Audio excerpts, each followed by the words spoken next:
अस्सलाम वालेकुम hi welcome to NB vlog இப்போ வந்து நம்ம முட்டை கிரேவி பார்க்க போகிறோம்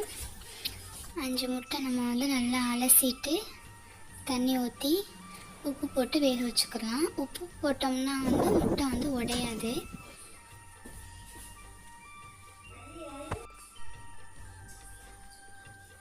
இப்போ வந்து நல்லா முட்டை வெந்து வந்துருச்சு இப்போ வந்து அதை உடைச்சிக்கலாம்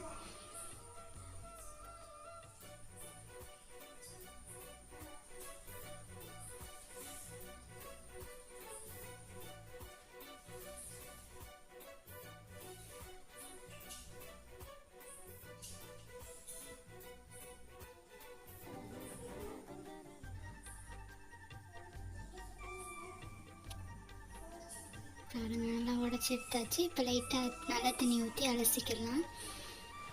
இப்போ வந்து அதை ரெண்டாக கட் பண்ணிக்கிடலாம் முழுசாக போடுறதா இருந்தாலும் முழுசாக போடலாம் கட் பண்ணி போடுறதா இருந்தாலும் அது கட் பண்ணி போடலாம்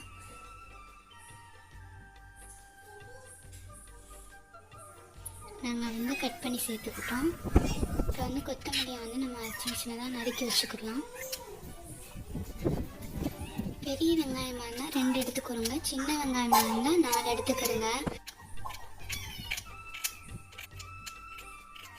அதை நீளமாக கட் பண்ணி வச்சுக்கோங்க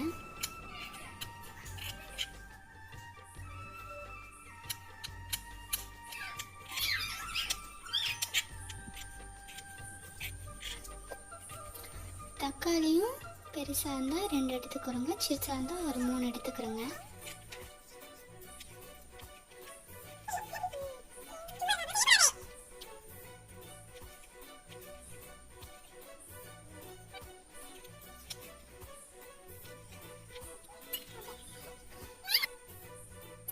ஸ்டவ்வில் கடாய் வச்சு எண்ணெய் காஞ்சதும் நம்ம வெங்காயத்தை சேர்த்துக்கலாம்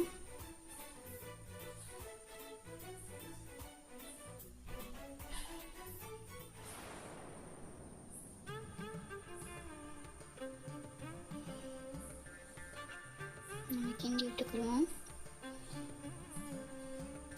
பொன்னிறம் ஆகும் நம்ம அதோட கருவேப்பிலை சேர்த்துக்கலாம் அது கூடவே நம்ம தக்காளியும் சேர்த்து நம்ம கொஞ்சம் இப்போதைக்கு உப்பு போட்டுக்கலாம் அது அப்போ தான் வந்து நல்லா வெந்து வரும் தக்காளி வந்து அப்போ தான் நமக்கு பொக்குன்னு வந்து அது மசியும்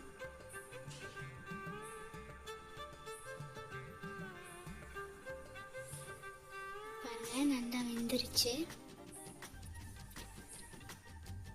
இப்போ அது கூட 1 டீஸ்பூன் மஞ்சள் போட்டுக்கலாம் 1 டீஸ்பூன் மிளகாத்தூள் போட்டிருக்கோம் அதே 1/2 டீஸ்பூன் வந்து இஞ்சி பூண்டு போட்டு நல்லா நம்ம எண்ணெய் பிரிஞ்சு வர்ற அளவுக்கு நல்லா கிண்டிட்டு அதை வேக விடுவோம் இப்போ பாருங்கள் எண்ணெய் லைட்டாக விட்டு வந்துருச்சு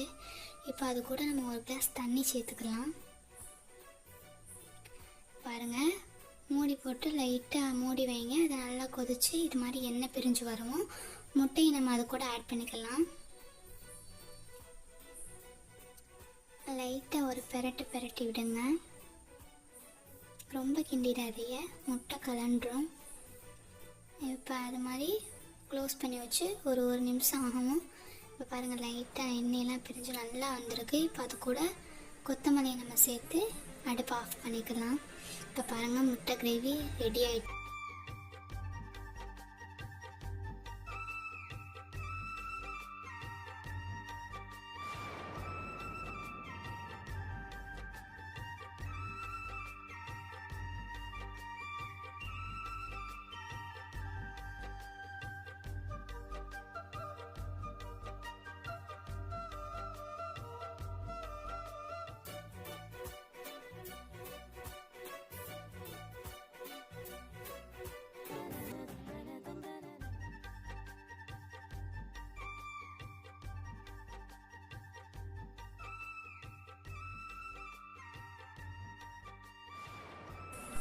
இந்த வீடியோ உங்களுக்கு பிடிச்சிருந்தா சப்ஸ்கிரைப் பண்ணுங்கள் லைக் அண்ட் ஷேர் பண்ணுங்கள் தேங்க்யூ ஃபார் வாட்சிங் பாய்